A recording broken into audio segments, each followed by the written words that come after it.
That's actually why people get married, you know, just so you know. Because this is built into marital vows.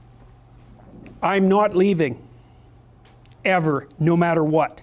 It's like, okay, well that definitely puts a boundary around our arguments, right? Because I can't say every time you manifest one of your flaws, which you're likely to do just as often as me, well, enough of this. It's like, that's horrible, man. If your whole life is, well, every time you get out of line, I'm out of here. It's like, how the hell are you? First of all, you're not going to admit to ever doing anything wrong. Second, you're going to be on your, you're like a scared cat the entire relationship, because, well, who knows, it could just come to an end at any moment. It's like, you know, people say, well, if the possibility of divorce is open, it makes you free. It's like, yeah, that's what you want. You want to be free, eh? Really? Really? So you can't predict anything. That's what you're after. It's a vow. And it says, look, I know that you're trouble. Me too. So we won't leave, no matter what happens.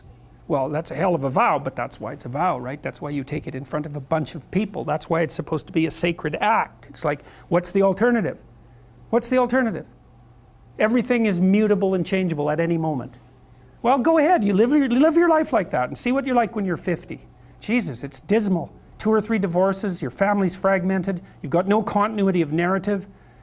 And it's not good for the kids, not by any stretch of the imagination.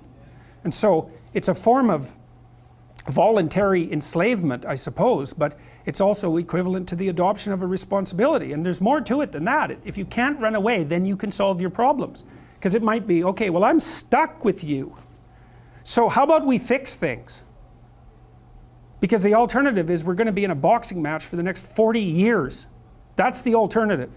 So, and you think you're going to fix problems without something like that hanging over your head? There isn't a chance. You'll just avoid them, because that's what people do. It's really hard to solve problems, especially in a relationship.